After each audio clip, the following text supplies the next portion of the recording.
Should I say at the beach or on the beach?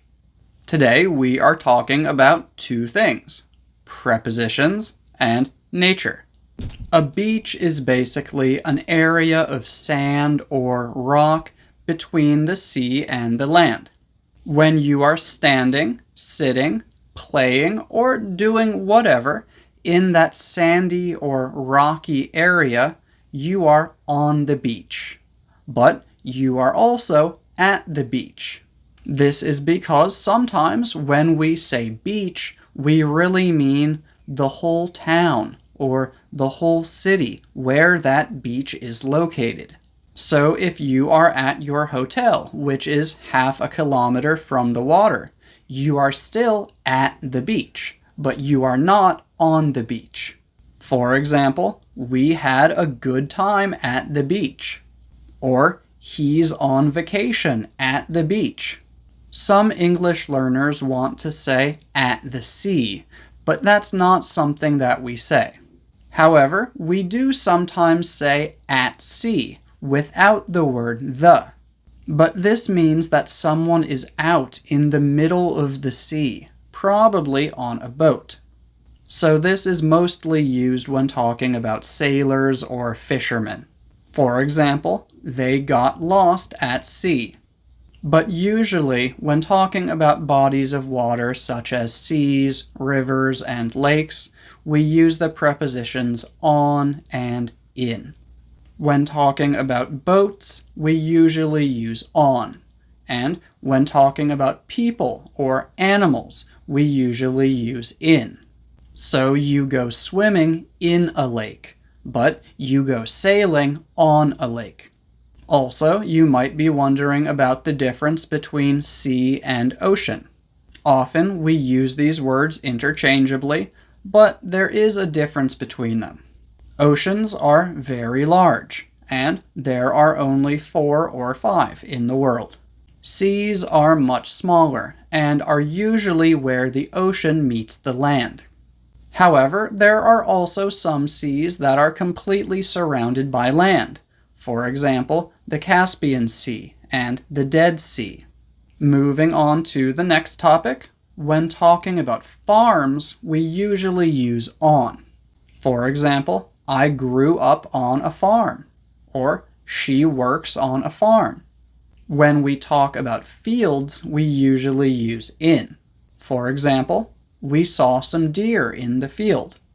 However, when we are talking about sports, we usually use on the field. For example, we played football on the field behind the high school. Also, if you want to see lots of farms and fields, you can go to a rural area. Rural is an adjective that we use to describe a place that is far away from big towns and cities.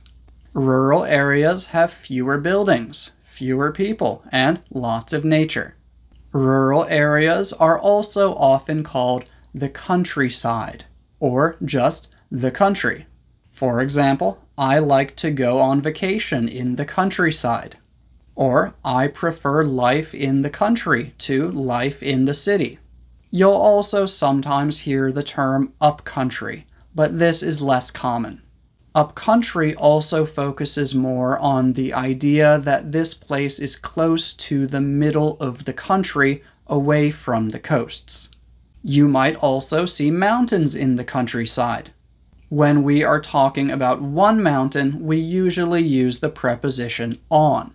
For example, an old man lives alone on that mountain. But when we are talking about a whole area that has more than one mountain, we usually say in the mountains. For example, they got lost hiking in the mountains. A forest is basically a very large area where trees cover most of the land. A rainforest is basically a forest where the trees are always green and it rains a lot. And a jungle is basically a rainforest with a tropical climate.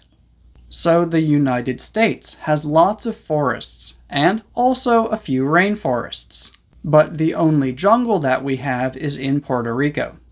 And the main prepositions that we usually use for these are in, into, and through. In is for basic location. For example, she's in the forest. Into is for entering. For example, we walked into the jungle. Through is for movement from one part to another. For example, we spent days hiking through the rainforest. And we also have the word woods. Woods is very similar to forest, but we usually use it for areas that have fewer trees and are easier to walk around in. For example, we like to go hunting in the woods behind my house. So yeah, that's all for today. Thank you for watching.